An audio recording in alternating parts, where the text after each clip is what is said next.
Welcome back to the Nearly Men podcast. Oh my God, where the hell are we? Where are I'm we? so discombobulated right now. What? We have a new set. Shout out Red Bull for gutting the old one. Not that there was anything wrong with the old one. And now we're in a much more casual, laid back. We've got swivelly chairs and swivelly mics and loads of cool stuff in the background. So audio listeners, get on video right now because we're going to walk you through some things. Well, that's in shot anyway. These boots here, who do they belong to? They are Trent Alexander-Arnold's boots, and I can tell you that because I've smell tested them. And he knows his boot smells. But I thought that was really cool. Match worn Trent boots. Friend of the show. He's not been on the show and probably won't be for the near future. Maybe he will now. Bring the set out to Madrid. We could have a chat with him. Yeah, exactly. I'm sure he'd appreciate that. Ben Stokes' bat in the background as well. Signed. That's really cool. Another friend of the show. He actually does follow you on Instagram. Yeah, I didn't want to be the one to say it, but that's pretty cool. It is pretty cool. What else we got? We've got a rugby ball signed by someone. Yeah, I don't know who signed that. We need to probably look into that more. The set's actually not finished yet completely. We've got my football. That's been used on a JCC shoot as well. Wow. That might be the most valuable thing of the whole lot, actually. Huge. That's an artifact. Yeah, we'll get to more stuff in the background. I think like a couple of footy shirts. Yeah, give us some suggestions. We can definitely get some. We'll probably have to get a Fulham and a Palace tribute of some sort. Yeah. You want a little FA Cup. I do want a little FA Cup. Although it's not very nearly men. It goes against the theme of the pod. It does, but mate, the theme of the pod was ruined when Palace won the FA Cup. I was actually watching some content, some Palace FA Cup content on the way here because it's Spotify Wrapped today. Yeah. We'll run through our Spotify Wrapped in a sec, but a lot of mine was Palace FA Cup related, and then I started listening to Can't Help Falling in Love by Elvis Presley, and then I was like, fine, I'll watch more FA Cup content. Got a bit teary on the tube. Just day in the life, really. Does it still tear you up? Yeah, it does. It does, yeah, every time. What particularly about it? This is incredibly narcissistic of me, but not only my own video afterwards of like full time when I've got my reaction to the full time whistle. Yeah. that just hits every time. That was pretty special. Spotify Wrapped, we were speaking about it beforehand. This is a good insight into what we like as people. You know our football tastes, our music tastes. Just give me your top 5 songs, give me your top 5 artists because I'm interested. Yeah, let's put it up. So my top 5 artists, I think number 1 was Lee Burridge. I don't know who that is. Oh, you don't know Lee Burridge? No. Oh, mate, you got to know. Someone must know. Number 2 is Fred again. Classic. Barry Can't Swim. Skepta. Mm-hmm. And then Camel Fat. Interesting. That's very like electronic. Yeah, but it surprises me. Now, I did have to say this. There is a girlfriend tax to this because my Spotify is in the flat on a few different things. It's on the TV. It's on like the sound system. Yeah.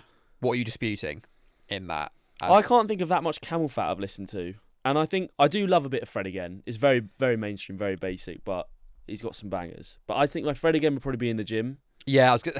That's kind of so. It's where there needs to be like a location. Yeah. If I could take out my gym, because "Party Up" by DMX is in my top 5 songs. I don't remember listening to that once. It's gym tax. I had the same thing last year. I had running tax when I ran the marathon. All my songs were marathon songs. Go on, give us your top 5 artists. I'm actually really proud of this. This makes me look really cool. Oh, is it like? Am I not going to know any of them? No, you will. You know all of them, but they're like Little Simz number 1. Okay. Salt number 2. Yeah. Kate Renada number 3, Olivia Dean number 4, Ezra Collective number 5. This guy knows ball. Olivia Dean's. Well, I'm not having Olivia Dean. I like Olivia Dean, but I don't think I would. I'm surprised that she's in your top 5. I'm an OG Olivia Dean fan. My number 1 song of the year, Birds of a Feather, Billie Eilish. What of it? What are you gonna do about it? Don't think it even came out this year. What was your number 3? You did tell me this off camera. it was messy. Right, Lonely Young. It's a tune. You cannot tell me that's not a tune. It was a tune for like 2 weeks, and then it's just annoying. That's how I feel. Yeah, but it hasn't aged well as. But I would say like the amount of listens on that song is not a lot. It's like 38 all year. That's like that's not even once a week. Well, you've got that TikTok attention span. You listen to a song 10 times and you're like, that's me done forever. That's what I do. If I like a song, I'll bang it. Like I'll listen to it non-stop. This is just not helping my music taste, but right now, The Fate of Ophelia by Taylor Swift. No. Mate, that song goes so hard. I'm listening to it every day. Really? And then I'll forget about it next week. Yeah, I kind of am the same. I'm also someone who doesn't know the name of any songs I listen to. Yeah, I listen to the song, I really like it, and then I just forget what the name of it is. Not helpful. Texas Sun is my number 1 song. By It's because I watched Yellowstone this year for the first time. Oh, was it in that? And 1883 and all that. Have you seen that? Like the trilogy series? Oh, mate. So it's like, have you seen Yellowstone? No. Our viewers will probably have seen it. It's brilliant, mate. It's brilliant.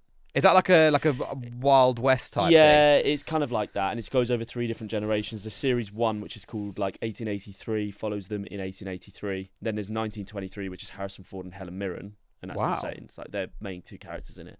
And then Yellowstone is like the modern version, and it's the same family as a ranch in...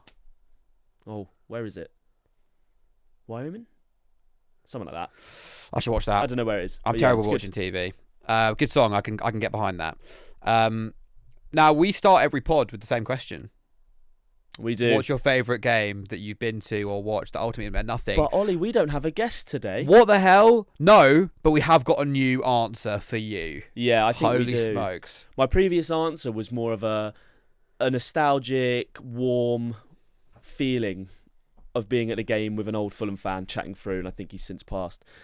This was last night. Manchester City 5, Fulham 4. Did you watch it? I watched a bit of it. You know what? I watched it. It went to 3-0, and then I turned over to Newcastle Spurs, and then I turned back on at 5-4. I had friends that left at 5. I mean, I say like we didn't. This is why it's the perfect answer to this question, because we didn't even get a point. Yeah. Josh King's effort cleared off the line, but I had friends that left. I had friends that left at like 4-1, 5-1, which is a bit of an error. But we were there. I was there with Kieran Carlin watching it, City fan as well. And there was a real weird feeling in the game because City were 5-2 up, and Kieran, City fan, was like, "I just feel like we need a 6th," and I was like, I feel the same. It was really strange. We need a 6th, and they did. They ultimately, well, they didn't, but they felt like they did, and they probably could have done with it at certain points. Josh King in the 90th minute, Vardiol clears it off the line, and I think that would have, 5-all from 5-1 down against Pep Guardiola's Man City would have been an all-time Premier League classic. Yeah, 100%. Like, all-time, it's in the top 10 games ever. Surely. Yeah, City just are vulnerable like that this year. I think they just they did threw a 2-0 lead away against Leeds. Yeah, nearly threw a 5-1 lead away against Fulham. Well, mate, so we were looked after. A little bit of hospitality. Sorry, talk me through it. We had Nemirov, the vodka brand. Yeah, they took us there. Not sure if we're actually allowed to say that here, so maybe we'll cut that. But we were sat in these unreal seats, and I've never sat in better seats at the football. I was 2 rows behind the dugouts. Sick. And obviously, because Fulham and Craven Cottage is such a small ground, it's intimate. Pep Guardiola was where those cameras or desk are. Like, you could hear every word. Yeah. You could see every word, like everything he was doing.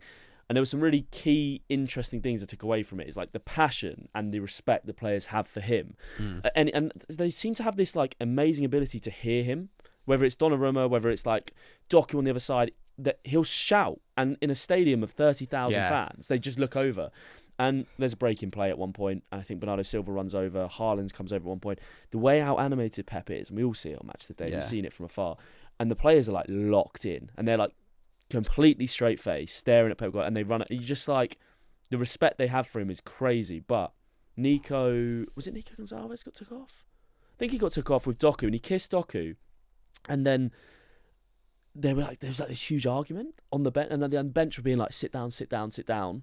And Pep was like not looking at him, and you see he put John Stones on for him into DM. Yeah, I did see that. Yeah, and it was like I think it was 5-2, and he took him off, and he put John Stones into DM for a little bit, and it was like taking your DM off at 5-2 down when you've just conceded. Yeah, is a bit of a like public 60 minutes in. God, but mate, it was so interesting to be sat. Like, I was probably watching that as much as I was watching the game. Just watching the staff and being that close to it all. Have you ever been that close in the game? I have. Palace Brighton last year. I was in hospitality as well. Look at us, mate. Look at us. We've made it, mate. We've made it, bro. And I was sat, a couple of rows behind the Brighton dugout. James Milner was like where you are to me, because he wasn't in the squad, but he'd like travelled. Sure. And it was the same thing. Like, you realise, I didn't realise there's like Brighton had a whole team of analysts like working through the game behind with all the iPads. Yeah, which blew my mind. And then one thing I really liked about that is, so we won 2-1. Mateta came off like 20 odd minutes to go, and he was constantly shouting. Mateta, he's like encouraging people, going like waving his arms around, like, and I was like, I love that. Yeah, I love that. It was so interesting to be in that situation. Yeah, you do see and feel the team element. Actually, every goal that went in, like both benches are up. Even Yeah, if yeah, you're a they sub, love it, they're like, yeah. come on, like they Yeah. do want. You can tell that nobody wants. I think like at our level of football, if you weren't playing, you might want your man to have a bad game. Yeah. Like, get that Yeah. winger off. I'm not asked if Yeah. our team scores. Yeah. So yeah, mate, it was unbelievable, and I probably think it dethrones my Sheffield United 1-0 loss. Yeah. As my favourite game. That's interesting because your favourite ones, your two answers have been losses. Because my previous answer was a win, but it still didn't. So maybe I need to think of a loss that I enjoyed. Maybe you need to think of a loss for next episode. Yeah, I feel like the losses are the ones that sit for me. I mean, that would just if Josh King. Oh my god! If that's it, he's so good, by the way. Yeah. He's so good. Did he start last night? No, he came off the bench and like. He's so small, understandably. yeah, Not yeah. in height, but just like he's still a child in a lot of ways. And the way he takes the ball on the turn, oh mate, it's Phil Foden-esque. It really is. Like Yeah. the ball's pinged up to him. Most players take a touch with their back facing towards goal. They play it back or then they turn. His first touch is like progressive. Like he takes a first touch forwards and it just catches most defenders by surprise every time. Love him. I really like Kevin. Yeah, he's exciting. He's Got some exciting wingers. Yeah, him and Chukwueze. Yeah, it's a lot of fun. I felt sorry for you yesterday that you didn't get the result, but it's quite nice. Like it's not gonna like matter at the end of the season. Probably. No, is it? it was such an anomaly of a game because we do not concede 5 goals. I actually don't know Yeah. if this is a stat, and our producer Jacob might have to check. But I actually can't remember the last time, if ever, we've conceded 5 under Silva. I don't think we have. You probably haven't. And then sitting there with a City fan, Kieran Carlin, he was like, "We don't concede 4," and we were just Yeah, like, yeah. "What is going on?" Yeah, in it's this a game? weird It's game. just a chaos game. Yeah, I think we've conceded 5 3 times under Glasner you had a really bad spell. just before the FA Cup Have we done it? semi-final. May 2011. May 2011 was the last time Fulham conceded 5 goals. May 2011 was the last time. Yeah. I don't think Silva was managing us. Yeah, we conceded 5 in back-to-back games just before the FA Cup semi-final last year. Yeah, We lost 5-0 to Newcastle Yeah, and you did. 5-2 to City. And Yeah. then we beat Villa 3-0 the next week. Oh! Sorry. And then what happened in the final? Yeah, I don't know. I can't remember. Can't really remember. Definitely wasn't watching anything about it on the way here. This week's a bit of a waffle session. We actually got some questions. We asked some we questions did. for everyone because we thought we've done a lot of like intense football chat. Every episode's been like themed and we've delved into things. And you know what? Let's just shoot the shit, mate. shoot the shit in this comfortable new set. It's so comfortable. It's so I feel like I comfy. can fall asleep. I want to put my legs up. It's Why not? great. Yeah, we asked you guys on socials for some questions, and there's been some good ones. Just let me pull it up quickly here. The first one that came to mind, I think you spoke about it off air as well, was our girlfriends. We both got messages from our girlfriends. I actually joked with my girlfriend. So my girlfriend messaged saying, "What's your favourite thing about your girlfriend?" Yeah, the classic. And yours messaged, When are you going to propose? I said to my girlfriend, she was like, "Are you going to answer it?" And I was like, "Well, you have to listen to the podcast to find out," because she doesn't listen to it. There we go. So, And rate and she it probably won't even. I said, "I'm not going to tell you if I acknowledge it. You've got to listen to the podcast for the first time." She probably won't do it. She might. You never know. To be fair, in my Wrapped, the Nearly Men was 5th. Yeah, it was 3rd on mine. We launched in August, September. Yeah. So, I mean, that's okay. I'm not a big pod listener, really. Right, I've got some big questions. Really? You're not? No, I'm not. Oh, I am. I need the background noise. It stops the voices. I've Replaces the voices. Shall we get the questions right? I've got, who's the biggest club to never have won a major trophy that isn't obviously Fulham? I don't think he's even he might be a Fulham fan. He's got a white bucket hat on there. But Brighton? Watford? Who's bigger, Brighton or Watford? Probably Watford, historically. I feel like Watford are a bigger club than Brighton. I'd agree with that. Who else hasn't won a trophy in that? Who There's was another big team that hasn't? Brentford haven't. Bournemouth haven't. Bournemouth. But like, how big are they? Are they a big? I mean, they are, but like historically, Bournemouth are the smallest out of them. Yeah, I think I'd probably rank that Watford, Brighton, Brentford, Bournemouth. I mean, potato. What about in world football? Do you think there's a club in? I mean, it's one for our research behind the desk. There must be some like massive Italian team. Italian team that's never won anything. Or like, I know they have. Have Real Sociedad ever won something? I feel like one of the like big Spanish teams hasn't. Is Real Sociedad bigger than Watford? Yeah. Do you reckon? 100%. Is it that big? Yeah, definitely. Because that's in where is that in Spain? It's in what's that really nice food part of Spain called? All the food's nice in Spain.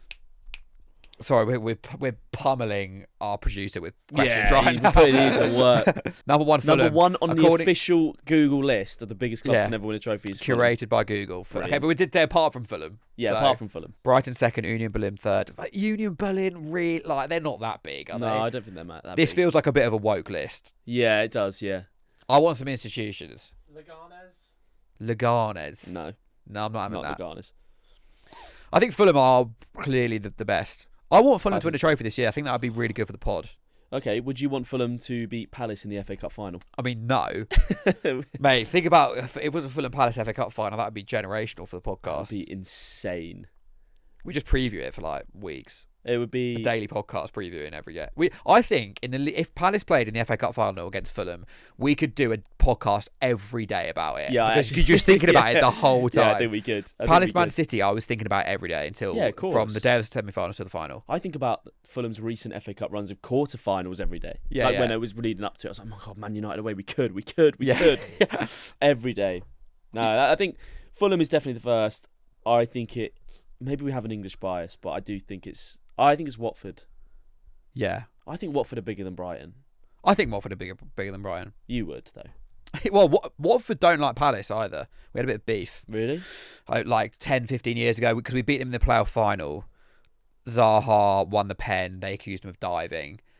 He didn't dive. It was definitely a penalty. Feel free to watch it back. And then... I feel like I remember this final. They got promoted a few years later. Then at Vicarage Road, like we won 1-0 again. Zaha won another penalty. He got accused of diving again. Yeah. Then we beat them in the FA Cup semi-final that season as well. Zaha didn't win a penalty in that game. And then like Zaha got in a scrap with their mascot. There was like quite a lot of beef. And then there was one season where they were giving him so much shit, Watford fans. And then we were 1-0 down in the 89th minute. We won 2-1. And Zaha, for the winner, he actually doesn't get credited with the assist, which is ridiculous because the cross takes a deflection. But he like stands up. They brought on two right backs to cover him. He stands them both up, goes past both of them, crosses it in, and we scored the winner. And he like goes over to the Watford fans and cups his ears like that. Hey, that's good. So they hate Zaha. They hate him. Yeah. So like de facto, we hate Watford. Fine. Didn't know that. Okay. There you go. That is interesting. Well, I might know your answer. I know one club that it's not going to be after hearing that maybe, but if you could play for any club in the world, excluding obviously our own, what would it be? Not Watford, I'd imagine. I mean, is it boring to just say like Real Madrid?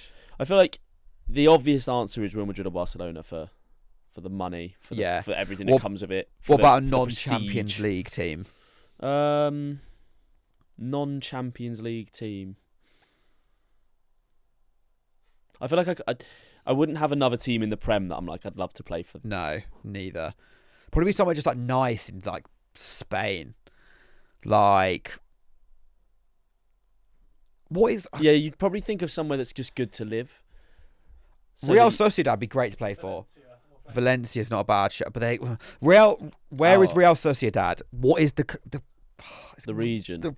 They play in a city. San Sebastian. Okay. Don't need to look it up. Amazing food. I've not been. I've not been either, but it's like food capital of Europe. Probably play for them.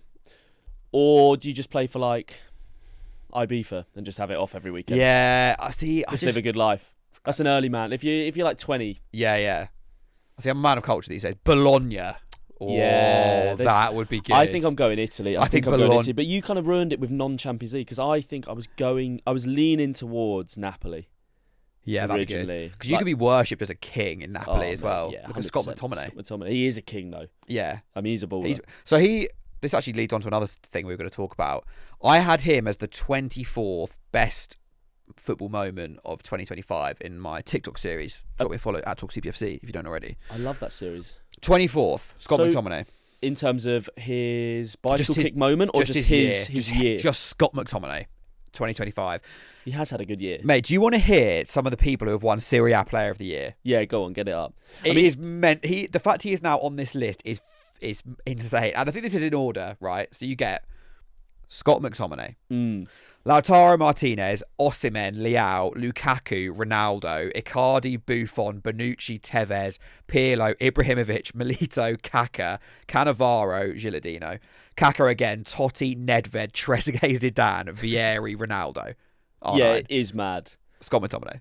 I think it also is a bit of a damning indictment of how far Serie A might have fallen, though. Some of those Possibly. names, Icardi, Lukaku, like, no disrespect, they're just not. They're not like... They're not Zidane, they're not No. Trezeguet's, they're not Kaká's. As Luca covered briefly in that episode, Yeah. Serie A's washed, mate. Your words, not mine. But yeah, so what... Scott McTominay, I think that's fair, mate. Scott McTominay has been one of the stories of the year. Definitely. Sure. But what... Unbelievable. And also, it's not just about what he's doing, it's about what Manchester United probably have lost Yeah. in letting that sort of talent go. Yeah, it's nice that he like found his niche Yeah. in the footballing world. And mate, have you been to Naples?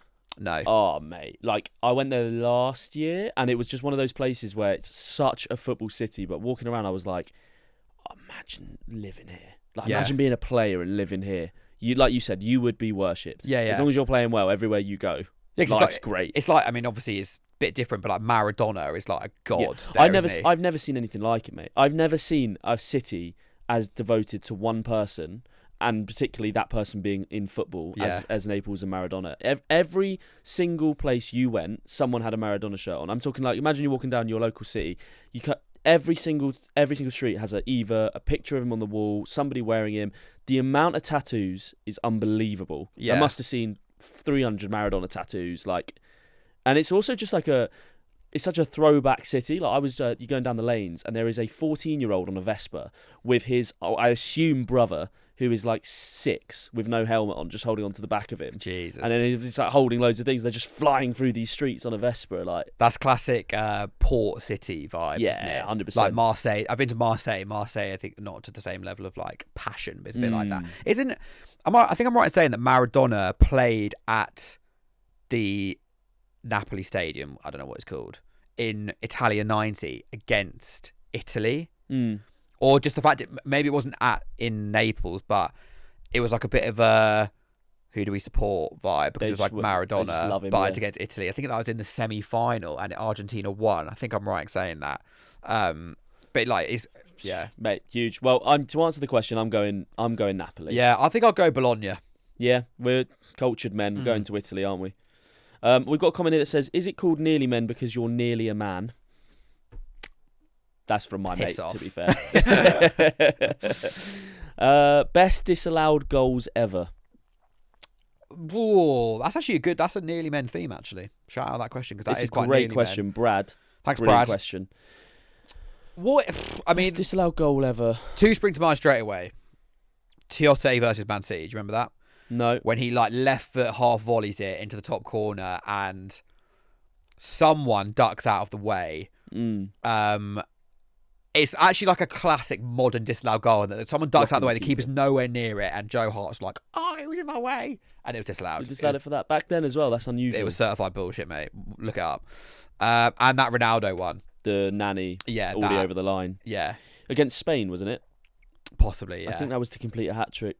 It's like a filthy like scoop chip. Yeah, he does like step overs, and then he does like a fake Rabona, I want to say. Stop, and then he chips the ball, over, and then Nani just runs in and like yeah, offside. I don't think he's even offside. I don't think he's even offside, which is mad. Yeah. I think that's the one that springs to mind for me as well. The other one I thought of recent moment, I guess, was Sterling against like Tottenham. Not as it being the best goal, but you know, the Champions League game that Sterling scored that would have took them to the final. Yes. Just as terms of like, that was a big goal that would have probably put City into the Champions League final. I mean, mate, realistically, that was like first season VAR in the Champions League, and I remember like it. Nowadays, I feel like there's a part of your brain that's like, "Ooh, was this person offside?" But it just didn't cross anyone's mind. Yeah, like everyone thought it was over, and then when the VAR disallowed it, it's like there's that great.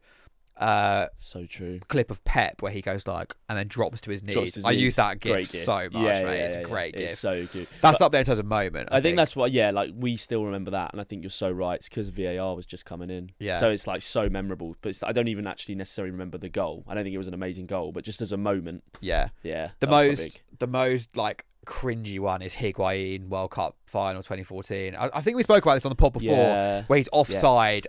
And he's like clearly offside as well, and he scores, and he's just like back to the linesman, running away, going mad, and you're like, "Oh, stop! Flags off! Stop doing that!" So true. It's the toughest watch ever. I've got one more. What other ones you got? I had which 3 teams do you want to come up next year? Okay. Producer Jacobs just poked his head out as a Norwich fan. Norwich aren't going up, so we don't need to Norwich discuss aren't that. going up. Well, obviously, number 1 for me is Hull.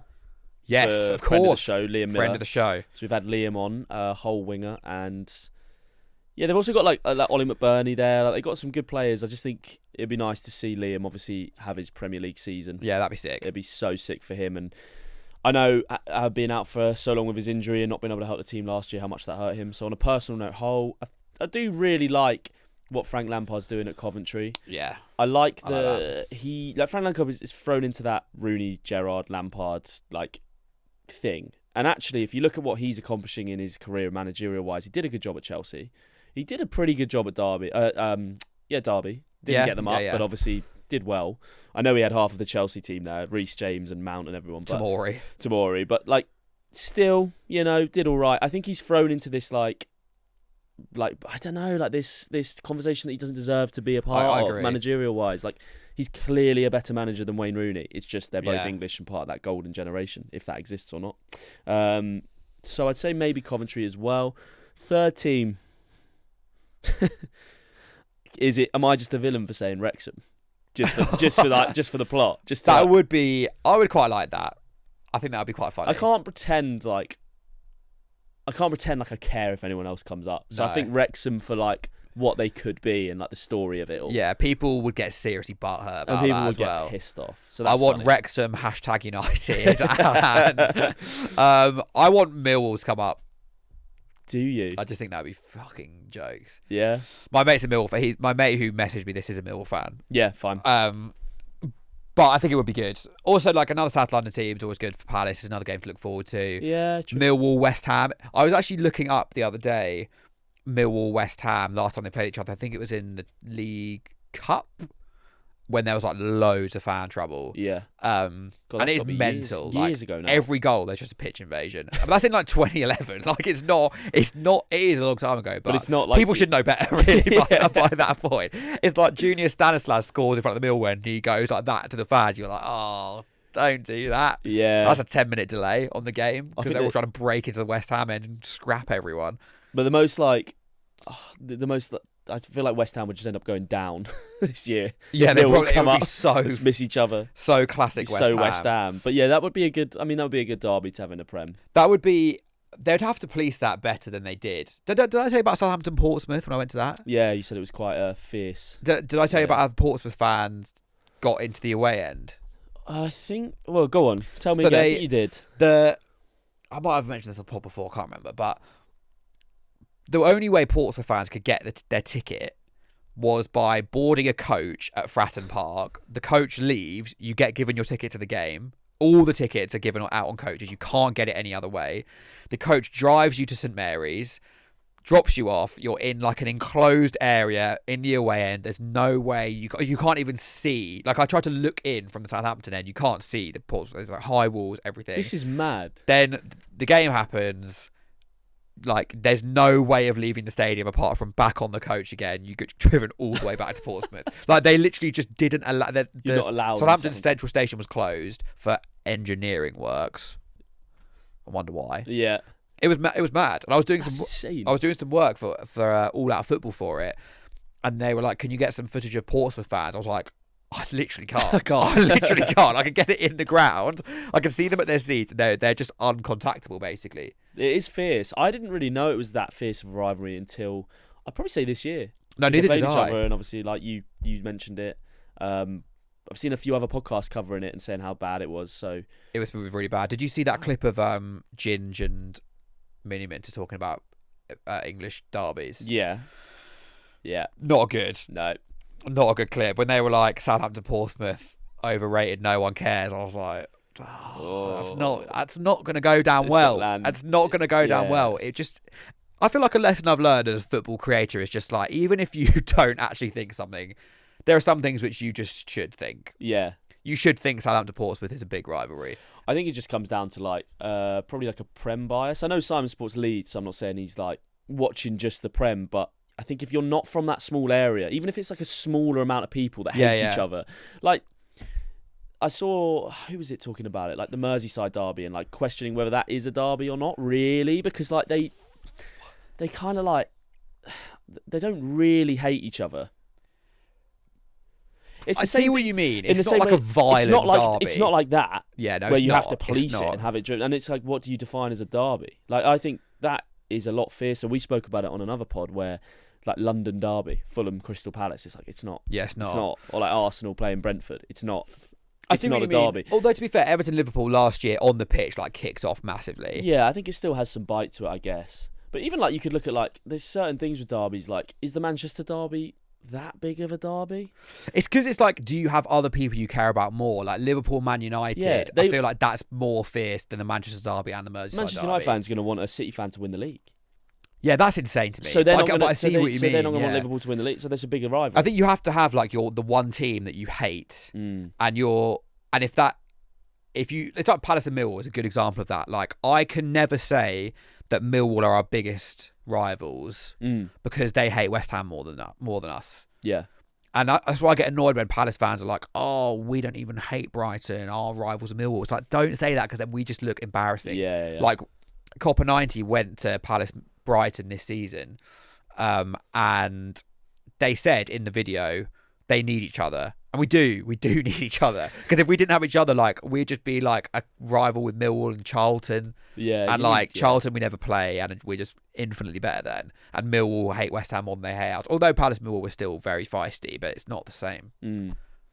Nothing compares to the Old Firm. I think that's the number one for me. That's the bucket list. In Europe, I feel that's the number one derby. Yeah. I'm delighted that I didn't. So it was Palace Brighton the day I landed in Australia. Yeah. And it was 10 p.m. local time kickoff. And I was trying to stay awake for it. And I got to like half an hour. And I was like, I was in the bin. I was completely in the bin. And then it was 0-0. I didn't watch it. 0-0, absolutely shit game. And I was like, let's fucking go. Yeah. It was such a win. You're going to Australia, aren't you? I'm going to Australia, mate. Yeah. Watching the cricket. Buzzing for it. Yeah. With my mate. Yeah, Ben. With my mate Ben. My close personal friend Benjamin Stokes just invited me out. Well, I'm hoping it's. I'm going for the third test, and I'm hoping it's not. I mean, it can't is that be Melbourne? Yeah, going to Melbourne. That's sick. Buzzing. But I'm hoping we don't lose the second test, and then it's kind of like not dead, but it'd be hard to bring it back. I don't think we can have a quick cricket chat. We're in Red Bull's office. Ben Stokes, England captain. Also, if you're not into cricket, just get into the cricket. Just like grow up. Yeah, it is good. Do you know what I mean? Ash's Test series is just class. I'm confident. I hope so, mate. I'm quietly confident about our chances. That's a trip of a lifetime though. Have you been to Melbourne before? No. Yes. Yeah. My mum grew up in Australia, so I've been there a few times. But I haven't been since I was like 16, 17 maybe. So yeah, I'm really looking forward to it, mate. Got a big group of us going out there. Going Sydney, going Melbourne, up to the Whitsundays, Barrier Reef as well, Byron Bay. Gonna do it all, mate. That's class. Yeah, buzzing. Really excited for it, mate. Just got so much on at the moment. You know, where you just kind of like it's sneaking up on you. It's only in 2 weeks. What's the day in the life of JCC like? Today? Talk to me. It always fluctuates, mate. To be honest. Just generally, how busy are you? I'm pretty busy at the moment. And my life revolves around when I can play paddle in the mornings. You're playing at 6:30 tomorrow morning. I'm playing at 6:30 tomorrow morning. Yeah. So I'm playing with the boys paddle, and then I guess a normal day for me is kind of like today. Get up. I try to set myself because we are self-employed. So we try to like set yourself like work hours, but I'm really bad. Like, but mate, I'm bad in the wrong way. Like I will just get out of bed and I'll brush my teeth, and instead of like taking half an hour to go for a walk or like compose myself, I'm just straight on the computer, and then I'm like replying to emails. I'm like having a breakfast. I'm sort of like doing all the things that I'm like, I should probably do this at 9 like a normal person, but then I'm straight into it 7:30. So I'm doing sort of edit revisions at the moment, working with a club trying to get a video out, and then I try to go to the gym in the middle of the day because it's quiet. So I normally sneak off to the gym. Third space, mate. We got to talk about you being a Third Space membership. We actually we bumped into each other. We bumped into each other in the changing rooms at Third Space. Bear in mind, like, okay, I'm not a member of Third Space, but my girlfriend is. Yeah. And she had a free guest pass, and the one in Wimbledon is. Oh, it is nice. It is mental. It is like, so nice, mate. They have a spa area where it's like they got a pool, lounges by it. inside as well. They've got then like a massive jacuzzi, a Yeah. cold plunge, 2 Multiple saunas, a steam room. They've got robots that massage you. It is, mate, it's insane. It's fucking. Mate, it's the biggest glow up ever. I went from non-league to Premier League. Yeah, that's. I was at Pure Gym. Honestly, £24 a month. that is the most generous. I'm years. actually happy for you. It was big, mate. It was big. I was just like, there I was, scouted Yeah. on the bench press. You step right up. Yeah, welcome. We had a call the other day. Just about the pod, and I noticed you. I think you were in third space. Yeah, I was. Yeah. Were you on the little leg? I thought you were. I was on the leg thing. What they call like the recovery. Yeah, pneumatic leg compressions. So they like compress your legs, and that moves the blood around, and it recovers quicker. You've got to join. If your girlfriend's there, you've got to join. I don't have the funds for that right now, bro. It is tough. It is tough. If anyone wants to sponsor this podcast, so I can go third space. When I joined first space for multiple reasons as well, but also that's when I stopped drinking. Because I was like, I'll be able to save so much money. Mate, my girlfriend's done the same thing. Like if she's meeting friends now, she'll go to third space, buy a guest pass, they'll do a class together, go to the sauna, whatever. Such a good way of... It is. Yeah, it's a nice way to spend your time, mate. It's also a sign we're getting old. Yeah. That's what you do. Wellness is a real thing right now. There's a really good, like, sauna, cold plunge place in Melbourne that I went to called Inner Studio. You should go. Inner Studio. It's really nice. It's like it's in a really random location. It looks like an absolute shithole from the outside, but it's like a beautiful.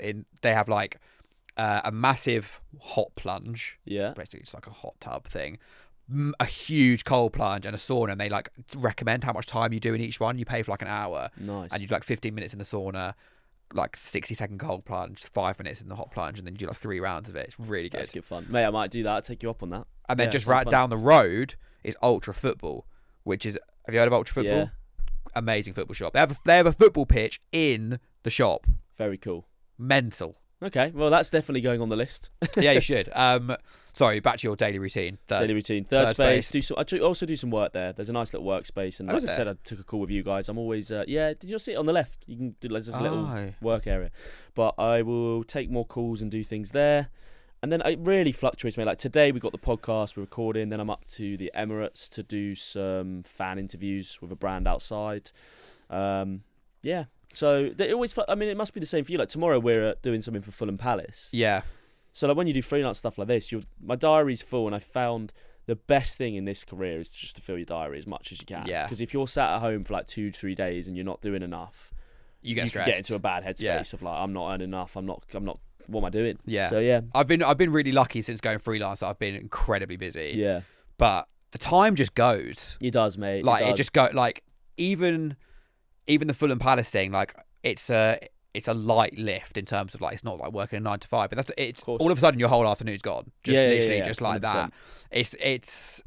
It's weird. I found it weird like managing time, and because the nature of football TikTok is you have to watch games and like be reactive to stuff. It's quite difficult to switch off.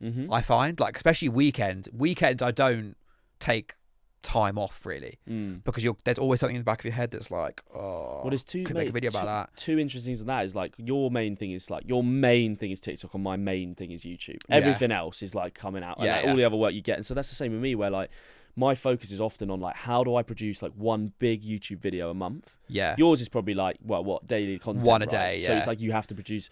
Mine's like this big, and because I've had to delegate so much behind the scenes, editors and like you get videographers on board. You start to like grow and you work with clubs, but then it becomes where I used to just make videos in my room every day and it'd be quite chill and it's all on me. I'd edit it, and now it's like this huge. It's like a big project with a big brand on it and everything. Yeah. It becomes quite stressful because you have deadlines to meet and things like that. But two, on the not having a break thing, was when Ellis was on the pod, when you were off in Oz, he was saying like he doesn't watch football. And I found that fascinating. Really? He said, unless it's Leeds or it's an away days, Ellis plan, he was like, I will not watch, like I won't watch like Man City Fulham last night, or he wouldn't watch like Liverpool Chelsea, a big game. Like, like, I don't care. Like, really? I think that's where his switch off, I'm putting words into his mouth, but that's his switch off. Yeah, I think I've been asked a lot, like, has becoming a content creator. Yeah, I'm not doing that. I am a content creator. I just don't like that wanky. phrase. It feels wanky. YouTuber's better. That's not wanky. TikToker, no way. Yeah, TikToker gets judged. Influencer. They just think you're a dancer. Oh my god. They just think you're going to start doing some dance. My girlfriend be like, my boyfriend's an influencer. I'm like, what? I can't be like, yeah. I am an influence influencer. people for a living. I don't like influencer. That's my worst word. I think content creator, Influencer. a creative. A creative, No, yeah. that's That's still a bit also, wanky. that's underplaying it, mate. I'm better than that. Shit. But people have asked, like, does it affect your enjoyment of football? Yeah. But I don't think it does because I do make videos about games sometimes, but like let's say if I go to Palace Man United on Sunday, I don't feel any pressure to make a video about that game. I'm like, I'll make a video about what I want to make a video about, and people will get annoyed. People think I avoid talking about Palace when we lose. If you lose, all the comments like, oh, where's the video about Palace Man United? I'm like, I don't make a video about every Palace game. Yeah. I actually rarely do, because I also think people don't care. I was saying that to Sammy, that's the name from Fulhamish. Yes. About how I'm struggling with the fact that people do care about Palace. Mm-hmm. Like, I made a video about this the other day, like 120k views about Palace's problems. I'm like, oh, I always think people don't care, but they do care. Yeah. Like, people want to know about all football teams these days. I find that interesting because I think Palace are like, I feel like a Palace. I'm gonna get cooked for saying this, but like I don't think Fulham would get that same level of interest. I think Palace are like the trendy club now. Like, with what you've done with the players you've had in recent history, like the Zahas. Even like, I don't know. I just feel like you get a lot more attention than like a Fulham would. I know there's nobody in the Fulham space doing what you do. Yeah. Not really. But, Fulhamish kill it, and they make very good. But Fulhamish do, like Sammy, you mentioned him, and the boys there. What they do is like a podcast focused on like game reviews, focused on build-ups, focused on the club, and that has a big audience. But it's not like short form. Like, I don't think Fulhamish could post like a TikTok about Fulham's biggest problems and get 120k views. Yeah, true. I just don't think there's. I don't think I could do that every day. But I think it's a good time. Like, it's just been a perfect marriage for you of like going, I'm going to go into content at the same time. Palace have just decided to become like everybody's favourite second team in a way. Like, people just have a soft spot for Palace. I don't think many people outside of rivalries would look at Crystal Palace and dislike that team. No. I mean, I handed my notice in the day before we won the FA Cup at work. Unreal. That is the most like generational weekend ever. Yeah, that's good. That is good. Like, that was the timing has been really good. But it's about like dialing it up. I say this a lot, like dialing it up and dialing it down. Like when we won the FA Cup, I spoke about it and still do speak about it constantly. But if we got relegated, I would talk about Palace way less. And I think people I think that's one thing that sometimes I don't think people get about like the TikToks and stuff that I do is obviously I love making videos and it's really good, and I would make a video a day if I didn't make any money from it as well. I love doing it, but like, it is still a job, and like, I'm not going to make videos that I know no one will watch. Yeah, like I could make a video today about like 3 right number 10s that I think Palace should sign in January, but like, who cares? Sure.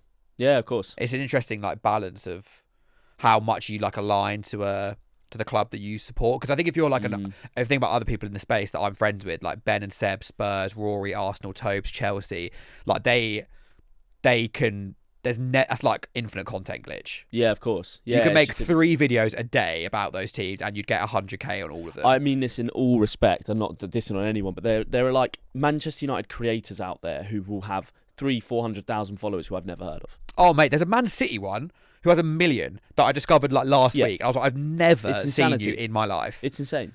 I don't get it at all. It's just people just interested, aren't they? There's so many eyes on it.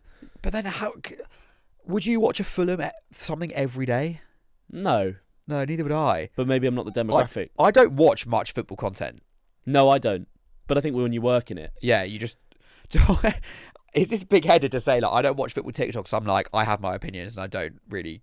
You're not really looking for. I don't need someone else's opinion on it. Yeah. I like learning about stuff on TikTok. I watch those like basketball videos. You're learning Italian. Italian. Yeah. That's your number 1 podcast of the year. Yeah. And my number 1 podcast is actually an Drop Italian some podcast. Italian. Sto imparando italiano. Mi chiamo You John. sound like Luca. Say Chiellini, Bonucci, Buffon. Chiellini, Bonucci, Buffon. Fuck, bro. That's crazy. Yeah, man. His accent is beautiful. He was getting cooked recently though. Again in Zach Jalab vids. Zach Jalab vids. Just people saying he doesn't know what he's talking about. Really? I always see love for Luca. Yeah, but he's the one with Tom Garrett. Yeah, there's a dangerous arc. Oh, did you see the one? Did you see me get called out with that? Yeah, that was my favourite part of the week, by the way. That video from Zach Jalab was unreal. I think we spoke about that off camera. We did, in the episode that's coming out next week. But So to give some context, Zach Jalab, friend of the show, does a little 20 versus 1 premise, right? Where he gets one football fan on who will give unpopular opinions and people go and debate them. They had Tom Garrett on last time when I was away, and I was meant to be on the shoot, but I was on holiday. And he had one that said, if you can't do 10 kick-ups, I can't respect your opinion on football fully. Yeah. We can get into whether we agree with that or not, but I've made a bit of a joke in the past that I'm terrible at doing kick-ups, but I can do 10. You did do 10. I did prove do 10. it. You proved it. You put the video out. As someone is walking up to debate Tom Garrett with that, someone in the crowd goes, "Where's Ollie Thomas?" And actually, I was like, "Oh, where's Ollie Thomas?" I'm like, "I'm not even there, bro. I'm getting cussed out." It's a joke. I love it. And then I made a video and I did 10 kick-ups, and I can do 10. It made me crease that you got called out. Did it hurt? Does it still hurt now? Yeah, I'm just like, but you know what? It was free. It was free content. I saw, and also I didn't know I'd been called out, so I saw a clip of it on TikTok of that bit, and I was like, "Oh, I wonder if I've been mentioned here because I've made like a bit of a thing about it in the past, and I was mentioned before the debate even started." Mate, it's so good. I've had this idea, which I'll leak now because why not? But I want to get all of us together and build a video around that idea. I want to get like Tobes, I want to get Rory, I want to get you, I want to get Zach, I want to get Garrett, and I want to basically build a YouTube video where we just actually, not just the kick-ups, but like we test our ability based off of like we all talk football, like who could actually play. Yeah, I think that's. I think it'd be so fun. Who do you think would win that? You'd be up there. Garrett you and Tom. Garrett would be up there. Is that good? Yeah, he's pretty decent. He's not like technical in the sense that I don't think he could do like 100 kick-ups. Yeah, well, I couldn't do that. But Zach's a good player. Who else would we get in that? There's a lot of names. You know what? Who'd be bottom? Seb. Oh, mate. Seb's good. Did you see the video of Seb bodying someone? Yeah, I did. Yeah. Seb's a beast. I saw. Oh, mate, unreal. The funniest thing about that is that he's so not like that. Yeah, and he was saying, he was like, I can't believe that's been caught on camera because like I don't fight anyone ever. Yeah, yeah. But that guy goes flying. Yeah, for those who haven't seen it, it's like Sunday League level, isn't it? Or it's a charity game. It's a charity game, and someone runs on like causing a problem who's not even a player. Yeah, mate. So it's a charity match they played. It was like a team of Again, I was meant to be doing that, but I was this Australia trip. I missed out a lot of opportunities. Yeah. I got invited on Saturday Social when I was in Australia. Oh, first time. First time. You'll get another invite. That hurt big time. Yeah. And I saw Zach. I think they had Zach on actually, and I was hate watching. Yeah. I was live chat. Right. Fuck this guy. Who's he? They don't say Haaland won't score 15 goals. Yeah, say it now.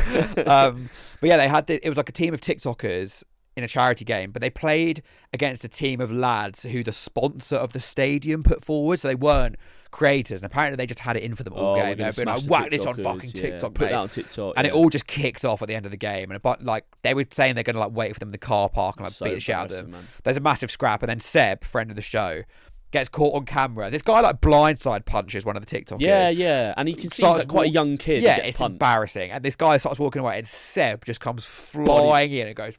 Bang! And this guy goes flying like 2 feet off the ground. He goes out of shot, and then no one comes up to Seb to like scrap Seb's him. a big guy. Yeah, he is a big guy. I wouldn't start a fight with Seb. He's a really good footballer. Yeah, I can imagine. He's technically very good. You should do that. No, we're gonna do it. I don't think anyone is as bad as people think they are. Like we're not great. It wouldn't be about trying to call anyone out. It'd just be a bit of fun, and the challenges would all be silly. But I think like it'd be really good to then end it with like 10 kick-ups. Yeah, like, who should do it? That would do numbers. It'd be good. I think I'll try and set it up in January. When I'm back from Oz. That'd be an aim of mine. We've spoken quite a lot about in the TikTok space of like collaboration.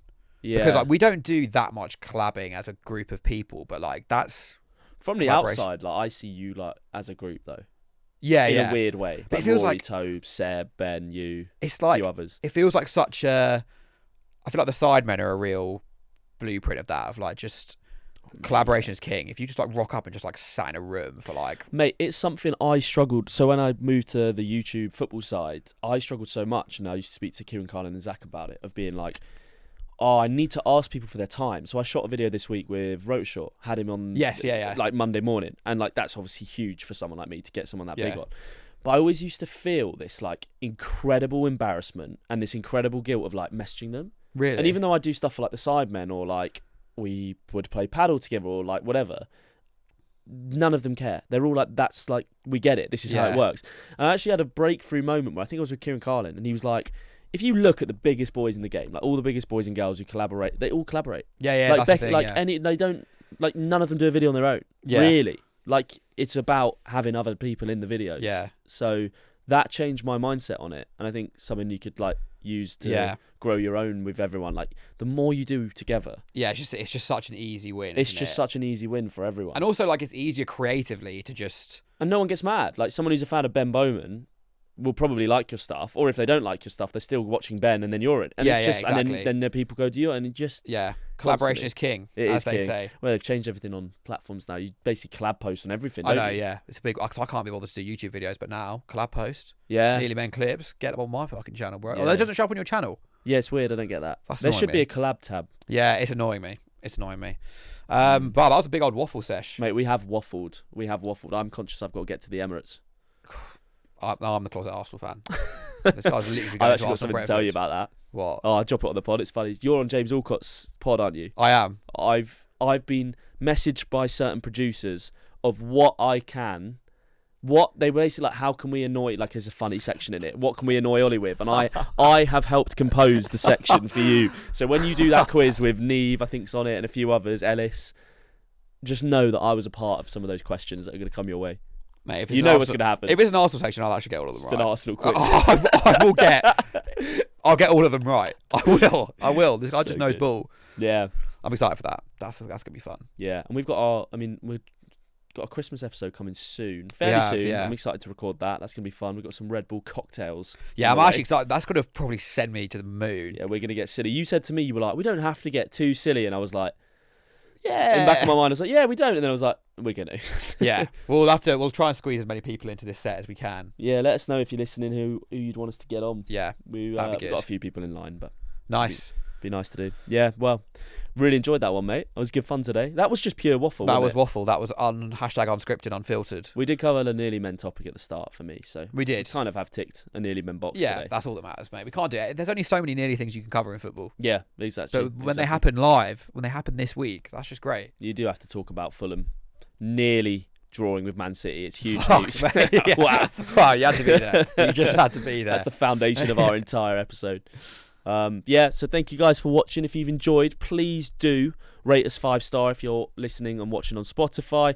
Drop us a like, a follow wherever you are listening, and we'll see you guys in the next one. Big episode out next week with a very exciting guest. He has potentially got an even cooler friend than Ben Stokes, our new guest for next week. Does he? Who? Oh yeah, he does. He actually does. Facts. I prefer Ben Stokes personally. I do too, but pretty cool. Producer Jacob would say definitely. Yeah, he's cooler. Very cool. Yeah. See you in the next one, guys. Thank you.